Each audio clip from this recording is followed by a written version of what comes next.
kasih kesempatannya kami untuk mengajarkan sebagai kepala sekolah.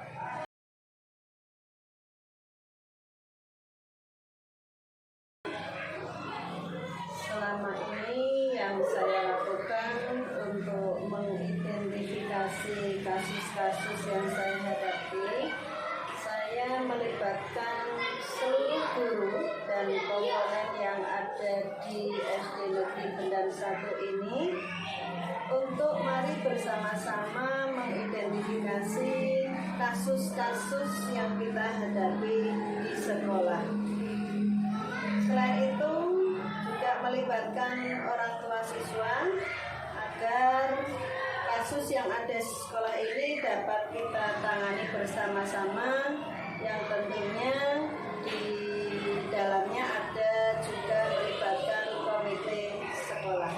Nah, untuk kasus yang anak berkebutuhan khusus tadi seperti pada pembukaan, saya juga melibatkan guru pendamping yang sedikit banyaknya tahu tentang anak-anak ABK. Jadi kami bekerja sama dengan Dinas Pendidikan juga dari unsur Lakonik. Kalau mereka berkenan juga kadang mendatangkan psikolog di sini. Kemudian untuk dilema etika tadi yang sudah muncul, karena saya baru beberapa bulan di sini, belum 1 tahun.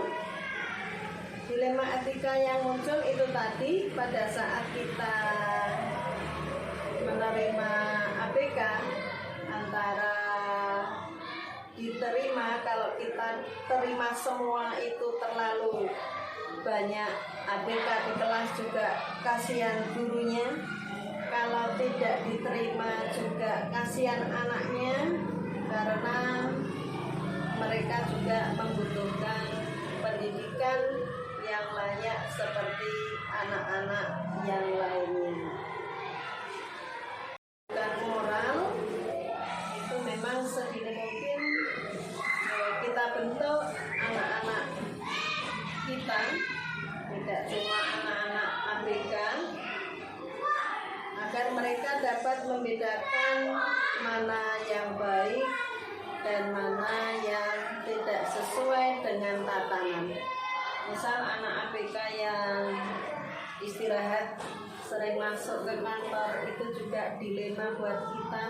Kalau kita tutup pintunya itu ya digedor-gedor, kalau dibuka masuk ke ruang guru, seluruh minuman guru itu diminum.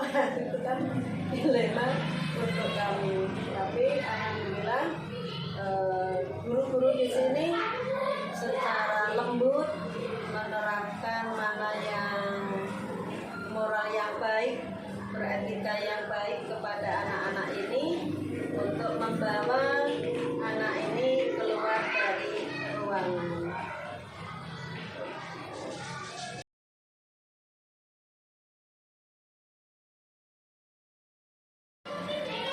Dalam menjalankan pengambilan keputusan di sekolah saya, terutama kasus-kasus yang keduanya sama-sama penting dan sama-sama benar, dengan memberikan motivasi kepada guru-guru, karena di setiap kelas kami itu ada ABK-nya, paling tidak bisa memberikan pelayanan yang prima, yang sama antara anak yang tidak berkebutuhan khusus dengan yang berkebutuhan khusus, supaya mereka di kelas tidak merasa tersisih. Jadi penanganannya di kelas itu setelah yang ABK ini kita kondisikan dulu agar mereka bisa sementara waktu untuk tenang, kemudian guru menjelaskan pembelajaran secara klasikal, kemudian juga beralih ke ABK lagi. Bagaimana sak pinter-pinternya guru tersebut membagi waktu antara yang tidak ABK dan yang ABK.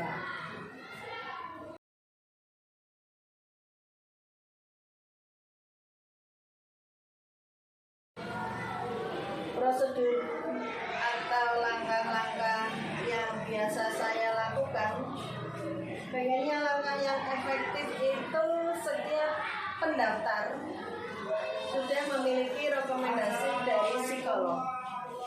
Pengennya seperti itu agar langkah kami bisa tepat dalam memberikan pelayanan pada anak ABK. Tapi kan tidak semua masyarakat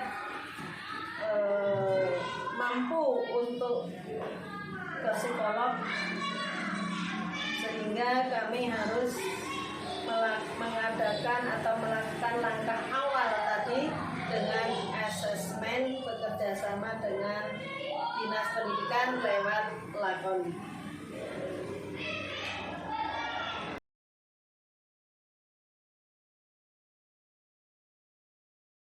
Sudah saya katakan, pengennya langkah efektif ini bisa kita tempuh, cuma karena kemampuan masyarakat dalam berkonsultasi, ada ke psikolog yang katanya mahal waktu itu. Tidak semua masyarakat mampu berkonsultasi ke psikolog sebelum mendaftarkan anaknya. Padahal kalau langkah itu bisa terpenuhi, menurut kami lebih efektif, sehingga kami bisa menentukan anak ini penanganannya apa. Misalnya yang belum bisa pegang pensil gitu ya, itu diberi latihan motorik kasar atau bagaimana, itu lebih tepat penanganannya dalam melayaninya. Cuma karena keterbatasan itu, di langkah awal kelas 1 khususnya, kami mengadakan kerjasama dengan Dinas Pendidikan untuk melakukan asesmen awal. Dan menurut kami yang ABK 3 setelah di asesmen ternyata ada 7.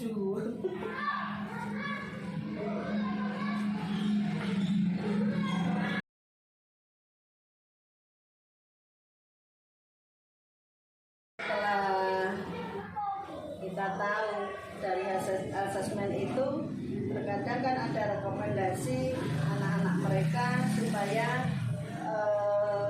disekolahkan di SLB. Terkadang orang tua tidak mau menerima, itu satu tantangan. Kemudian tantangan yang kedua, setelah di asesmen ABK-nya ternyata di kelas itu yang kita dapati tidak 10%, tapi malah lebih setelah di asesmen. Nah, itu dilema etika kami dalam mengembalikan dan berbicara ke orang tua bahwa kami di kelas ini hanya melayani 10% ABK. Itu merupakan tantangan bagi kami dan membuka kesadaran untuk orang tua juga bahwa anak-anak ABK ini tidak hanya bisa disekolahkan di sekolah kami, tapi sekolah-sekolah yang lain juga bisa menerima anak-anak berkebutuhan khusus tadi.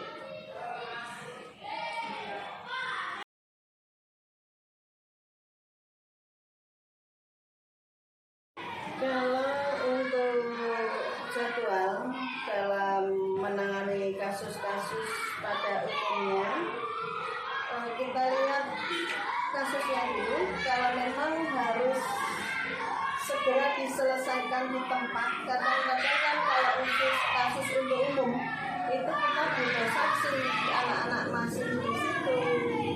Kalau misalnya tadi ABK yang minum-minuman guru-guru itu kan juga butuh langsung ditangani, ya kita langsung tangani di tempat. Tapi kalau seperti PPDB tadi, kita perlu berkonsultasi dengan orang-orang yang lebih berkompeten untuk menentukan bahwa ABK ini bisa bersekolah di sini atau di SLB secara halus supaya mereka juga tidak tersinggung, juga anak-anaknya merasa terlayani untuk bersekolah.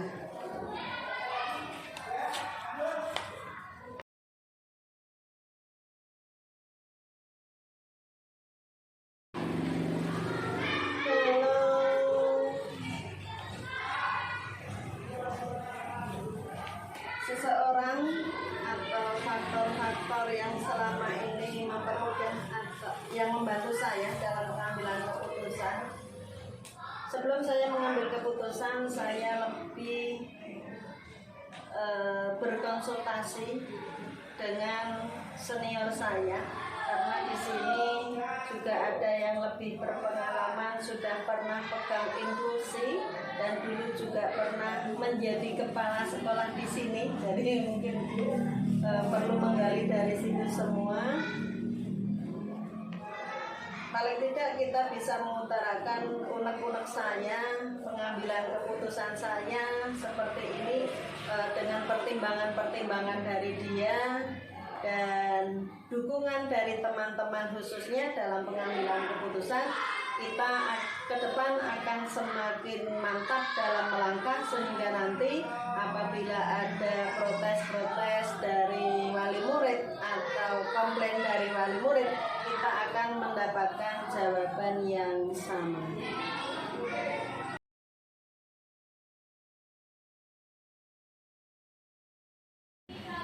Kemudian kita juga harus menghargai, artinya anak-anak orang tua yang punya anak ABK ini juga tidak menyesal mereka punya ABK. Kita lebih memberikan motivasi kepada orang-orang tersebut agar semangat menyekolahkan anak-anak mereka meskipun ABK. Itu yang bisa saya pelajari, karena bagaimanapun keadaannya anak-anak kita harus mendapatkan pendidikan yang sama seperti anak-anak normal lainnya.